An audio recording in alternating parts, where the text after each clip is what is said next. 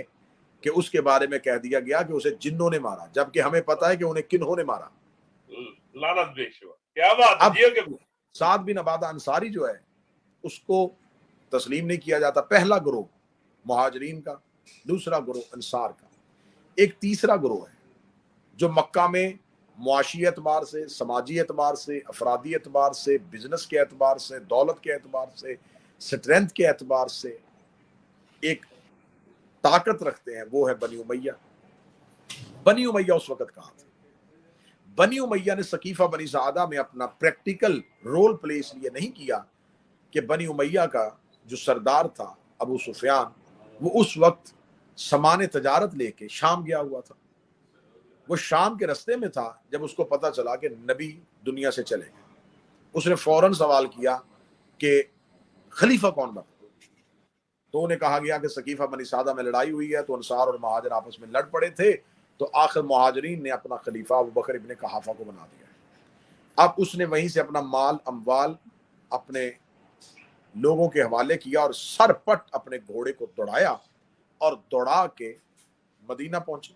مدینہ پہنچ کے سیدھے گئے رسول کے چچا عباس ابن عبد المطلب کے گھر، اور حضرت عباس ابن عبد المطلب سے جا کے انہوں نے کہا کہ یہ کیا ہوا؟ دو تو خاندان مشہور اور معروف تھے، ایک بنی ہاشم اور ایک بنی امیہ، یا خلافت ہاشمیوں کا حق تھا یا امویوں کا حق تھا، لیکن یہ کیا ہوا کہ خلافت نہ ہاشمیوں کے پاس گئی نہ امویوں کے پاس گئی، اور خلافت چھوٹے قبیلوں میں چلی گئی۔ عباس ابن عبد المطلب نے کہا کہ ہم ہاشمی تو رسول کے جنازے پہ موجود تھے، رسول کے گھر میں موجود تھے، اور یہ سب کچھ جو کیا گیا، یہ خلافت کی تقسیم جو ہوئی، یہ ہمارے مشورے کے بغیر ہوئی۔ ابو سفیان نے حضرت عباس ابن عبد المطلب سے کہا کہ آپ اٹھیے اور اٹھ کے میرا ساتھ دیجئے کہ آپ علی کے پاس جائیں اور علی کو میرا یہ پیغام پہنچائیں کہ میں یہ چاہتا ہوں کہ خلافت کا سب سے بہترین حقدار علی ہے، جس کا رسول اعلان کر کے گئے ہیں، تو علی صرف اور صرف کوئی کچھ نہیں کرے گا۔ علی ابن ابی طالب صرف مسجد میں جا کے یہ کہے کہ میں خلافت کا حقدار ہوں، یہ کہہ کے علی خاموش ہو جائے، علی کو کچھ کرنے کی ضرورت نہیں، خلافت لے کے دینا میرا کام ہے، میں مدینہ کی گلیوں کو سواروں سے اور پیادوں سے بھر دوں گا۔ اس سے مولانا ابو العلا مودودی تک تمام نے لکھا۔ اب جب عباس ابن عبد المطلب کو یہ بات کہی تو حضرت عباس ابن عبد المطلب کو ظاہراً یہ بات بڑی اچھی لگی کہ بنی امیہ کا سردار بنی ہاشم کی طرفداری کر رہا ہے۔ حضرت عباس ابن عبد المطلب اسے ساتھ لے کے مولا علی ابن ابی طالب کے پاس گئے۔ اس وقت مولا علی قبر رسول پہ بیٹھے قرآن پڑھ رہے ہیں، اور جا کے حضرت عباس نے کہا کہ اے علی، ابو سفیان آپ سے کچھ کہنا چاہتا ہے۔ امیر المومنین نے قرآن پہ نظر تھی اور فرمایا ابو سفیان کیا کہنا چاہتا ہے؟ تو عباس ابن عبد المطلب نے کہا کہ وہ کہتا ہے کہ میں خلافت علی کو لے کے دینا چاہتا ہوں، اور میں مدینے کی گلیوں کو سواروں اور پیادوں سے بھر دوں گا، علی اپنے حق کے لیے اٹھے، زندگی قربان کروں اپنے مولا کے جملے پہ۔ امیر المومنین نے ہلکی سی چہرے پہ مسکراہٹ لا کے کہا اس سے پوچھئے یہ اسلام کا ہمدرد کب سے ہو گیا؟ کیا بات ہے قبلہ جیو، اس سے پوچھے اس کے دل میں اسلام کی ہمدردی کہاں سے آ گئی؟ اور یہ جملہ جو آج بھی نہج البلاغہ میں ہے، یہ یقیناً فصاحت و بلاغت علی ہی کا خاصہ تھا۔ امیر المومنین نے فرمایا ابو سفیان تو مجھے وہ پانی پلانا چاہتا ہے جو گندلا ہے، اور تو مجھے وہ لقمہ کھلانا چاہتا ہے جو میرے حلق میں رک جائے گا۔ امیر المومنین نے فرمایا کہ میں تیری سازش کو سمجھتا ہوں، اور امیر المومنین قبر رسول سے نہ اٹھے۔ اب یہاں پر آج تک ایک سوال کو شیعہ مذہب پہ ایک تانا بنا کے پیش کیا جاتا ہے کہ اگر امیر المومنین کا حق تھا تو امیر المومنین نے اس حق کے لیے تلوار کیوں نہیں اٹھائی؟ تو صاحبان اس کے جواب کو ایک لائن میں مختصر میں کروں گا کہ علی کی تلوار نیام سے نکل پڑے تو بدر، احد، خیبر، خندق میں اسلام بچتا ہے، اور علی کی تلوار رسول کے بعد نیام میں واپس چلی جائے تو بھی اسلام بچتا ہے۔ کیا بات ہے جیو قبلہ، اسلام کو ضرورت تھی تو تلوار نیام سے نکلی، اور اسلام ہی کی ضرورت میں تلوار نیام میں واپس آئی۔ اب آپ مجھ سے پوچھیں کہ صاحب یہ کیوں؟ بدر، احد، جو علی احد میں ٹوٹی ہوئی تلوار سے ہزاروں کو مار سکتا ہے، وہ مدینہ میں اپنا حق کیوں نہیں لے سکتے تھے؟ اس کی وجہ میں ایک مثال سے اس انداز میں بیان کر دوں۔ ایک شخص کسی ایک جگہ پہ اپنی پوری کمائی لگا کے ایک امام بارگاہ یا مسجد بناتا ہے۔ مسجد اور امام بارگاہ بنانے کے بعد اس کی کوشش ہوتی ہے کہ جو ارد گرد کے علاقوں کے لوگ ہیں وہ اپنے بچوں کو یہاں بھیجیں اور وہ قرآن کی تعلیم حاصل کریں اور یہاں پر باقاعدہ نماز ہو اور لوگ دین سے روشناس ہو سکیں۔ لیکن بعد میں کچھ احباب اس مسجد اور امام بارگاہ میں یہ کہہ کے داخل ہو جاتے ہیں کہ صاحب آپ اکیلے یہ ذمہ داری نہیں نبھا سکتے، تو ہم بھی اس ذمہ داری کو ادا کرتے ہیں، تو لہٰذا ایک ٹرسٹ بنا دیا جائے۔ ایک ٹرسٹ بن جاتا ہے، ساتھ والی آبادیوں میں خبر ہو جاتی ہے کہ جس نے اپنے بچوں کو قرآن پڑھوانا ہو، دین سے روشناس کروانا ہو، تو اس جگہ پر ایک ادارہ، ایک امام بارگاہ بن گیا ہے، آپ وہاں پر اپنے بچوں کو بھیجیں، اس مسجد میں اپنے بچوں کو بھیجیں۔ جو ہی وہ ٹرسٹ قائم ہوتا ہے تو اس ٹرسٹ میں صدارت کے لیے دو لوگوں کی آپس میں لڑائی ہو جاتی ہے۔ جب دو لوگوں کی آپس میں لڑائی ہو جاتی ہے تو وہ جس نے اپنی پوری کمائی سے اس امام بارگاہ کو بنایا ہے، اب وہ خاموشی سے ان دونوں کی لڑائی کو دیکھ رہا ہے کہ میں سمجھ رہا تھا یہ مخلص ہو کے دین کی خدمت کرنے لگے، لیکن یہ تو آپس میں اقتدار کے لیے لڑ پڑے۔ اب اسے خوف اور خطرہ پیدا ہو گیا کہ اگر اس لڑائی میں نے اپنا کردار ادا کیا اور میں نے اپنا حق استعمال کرنے کی کوشش کی، تو وہ لوگ جن کے گھروں تک خبر پہنچی ہے کہ ان کے بچوں کے قرآن پڑھانے اور ان کی نماز پڑھانے کا بندوبست ہو گیا ہے، وہ وہی ڈر کے خاموش ہو جائیں گے کہ اس امام بارگاہ میں جانے کا کیا فائدہ جہاں اپنے لیے لڑائیاں ہو رہی ہیں، اس مسجد میں جانے کا کیا فائدہ جہاں پر اپنے اقتدار کے لیے لڑائی ہو رہی ہے۔ تو صرف ان کی ذات کا نقصان نہیں ہوگا، نقصان مشن کا ہو جائے گا، نقصان اس مقصد کا ہو جائے گا، نقصان اس امام بارگاہ کی اس تبلیغ کا ہو جائے گا جس کے لیے میں کوشش اور کاوش کر رہا تھا۔ تو لہٰذا اگر وہ خاموش ہو جاتا ہے تو وہ اپنے مشن کو بچاتا ہے، وہ اپنے مقصد کو بچاتا ہے۔ امیر المومنین نے رسول کے بعد تلوار کو نیام اس لیے رکھ لیا کہ ابھی اسلام جو قبیلوں میں پھیل رہا ہے، جب ان تک خبر پہنچ گئی کہ ابھی ہم نے کل کلمہ پڑھا تھا، لیکن جس کا کلمہ پڑھا تھا اس کے بعد تو اس کے تخت کے لیے لڑائی ہو گئی ہے، اور اس کے اہل بیت اور اس کے صحاب، اس کے دوست اور اس کے رشتہ دار آپس میں حکومت کے لیے لڑ رہے ہیں، تو وہ کہیں گے ہم کس کا کلمہ پڑھیں، ہم کس دین پہ چلیں، لہذا وہ دین سے پیچھے ہو جائیں گے، اسلام وہی کا وہی رک جائے گا۔ علی نے قربانی دی تھی تو مشن بچانے کے لیے دی تھی، علی نے قربانی دی تھی تو اسلام بچانے کے لیے دی تھی۔ آج پوری دنیا میں اگر اسلام بچا ہوا ہے تو وہ تلوار جو نیام میں واپس گئی تھی اسی کے صدقے سے بچا ہوا۔ جیو قبلہ، نعرہ حیدری، یا علی علی علی علی۔ اب ان تمام عوامل کا جس کا میں نے بہت مختصر سے وقت میں محاسبہ کیا ہے اور تجزیہ کیا ہے، اب ان تمام عوامل کا جائزہ لے کے آپ ہمیں بتائیں کہ رسول اللہ کے ساتھ مخلص کون تھا، رسول کا دشمن کون تھا، رسول کے مشن کا ساتھ کس نے دیا، رسول کے مشن کا نقصان کس نے دیا۔ صاحبان آپ کو بالآخر یہ غور کرنا پڑے گا، آپ چاہے شیعہ دشمنی میں آپ دیواریں کالی کریں، کتابوں کی سیاہی کے ساتھ کتابوں کے ورق کالے کر دیں، لیکن آپ کو ایک دن تسلیم کرنا پڑے گا کہ اصل میں اسلام کے دشمن وہی تھے جو علی کے دشمن تھے، بے شک رسول کے دشمن وہی تھے جو اصل میں اسلام کے دشمن تھے۔ رسول اللہ کو زہر دے کے انہی کے گھر کے اندر شہید کیا گیا۔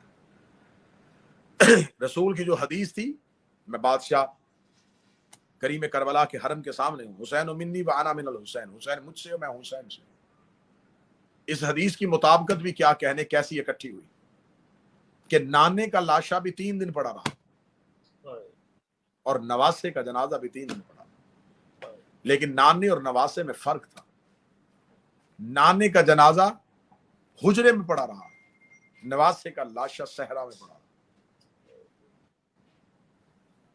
نانے کے جنازے پہ درود پڑھا جا رہا تھا،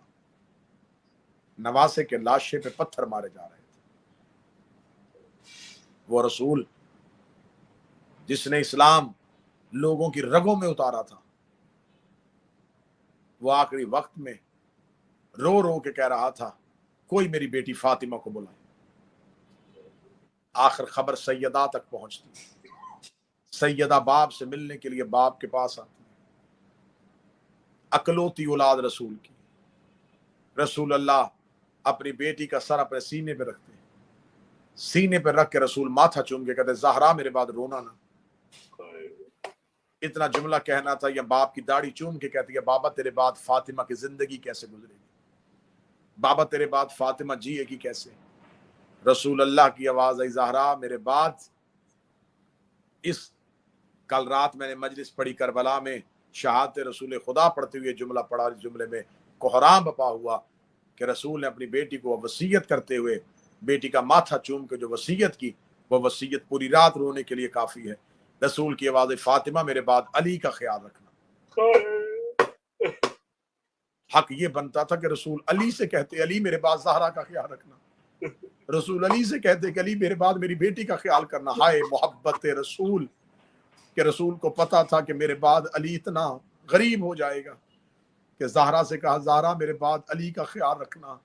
جس بیٹی سے کہا تھا کہ میرے بعد علی کا خیال رکھنا، جب بیعت علی لینے کے لیے لوگوں کا ہجوم علی کے دروازے پہ آیا تھا، دروازہ جلا سیدہ خاموش رہی، پہلو زخمی ہوا زہرا خاموش رہی، تازیانہ لگا زہرا خاموش رہی، چہرے پہ تماچا آیا زہرا خاموش رہی، بی بی کا محسن شہید ہوا بی بی خاموش رہی، لیکن جب علی کے گلے میں رسی آئی پھر محمد کی بیٹی خاموش نہ ہوئی، پھر دوڑ کے گئی اور تبرکات والا صندوق نکالا، اپنے رسول والا بابے والا امامہ سر پہ رکھا، تلوار کو دیوار سے اتار کے ہاتھ میں پکڑ کے کہنے لگی ہے اگر کسی نے علی کے گلے سے رسی نہ نکالی تو میں جنگ کے لیے اتر آؤں گی۔ فاطمہ زہرا کے ہاتھ میں تلوار دیکھی یا مدینہ میں کوہرام بپا ہوا۔ سلمان محمدی کہتے ہیں کہ میں نے مسجد نبوی کی دیوار کو اٹھتا ہوا دیکھا، لوگوں نے قیامت کے اثرات دیکھے تو علی کے گلے سے فوراً رسی کو نکال دیا۔ علی زخمی حالت میں زہرا کے پاس آئے، زہرا کے پاس آ کے کہا اے فاطمہ تو زہرا، اے بنت پیغمبر، تیرا پہلو زخمی، تیرا ہاتھ زخمی، تیرا سر زخمی، لیکن تو علی کی دفاع کے لیے گھر سے نکل آئی۔ علی کا ہاتھ پکڑ کے کہتی ہے میرے بابا نے کہا تھا زہرا میرے بعد علی کا خیال رکھنا، جیسے رسول نے کہا تھا زہرا میرے بعد علی کا خیال رکھنا، ایسے علی نے کہا تھا زینب میرے بعد حسین کا خیال رکھنا، ایسے ہی حسین نے کہا تھا سکینہ میرے بعد سجاد کا خیال رکھنا۔ آج اس گھر کی بیٹیوں کا مقدر کوئی علی کے ساتھ روتی رہی، کوئی حسین کے ساتھ روتی رہی، کوئی سجاد کے ساتھ روتی رہی۔ جو علی کے ساتھ ہوئی اسے بھی مسلمانوں نے مارا، جو حسین کے ساتھ آئی اسے بھی پتھروں کے ساتھ مارا، جو سجاد کے ساتھ آئی اسے بھی پتھروں کے ساتھ مارا۔ میرا اللہ علی کی بیٹیوں کے قاتلوں پہ لعنت فرمائے۔ لاکھوں درود و سلام ہو علی اور علی کی اولاد پہ، لاکھوں درود و سلام ہو حسین اور حسین کی اولاد پہ۔ میرا مالک کریم کربلا کا حرم ہے، میں دعا گو ہوں شب شہادت میرا مالک آپ تمام کو روضہ حسین کی زیارت نصیب فرمائے، کربلا کی زیارت نصیب فرمائے، آپ کے مرحومین کو جوار معصومین میں جگہ عطا فرمائے، آپ کی جملہ پریشانیوں کو دور فرمائے، وقت کے امام کے ظہور میں تعجیل فرمائے۔ ربنا تقبل منا انک انت السمیع الدعاء، آمین یا رب العالمین۔ اللہم صلی علی محمد وآل محمد۔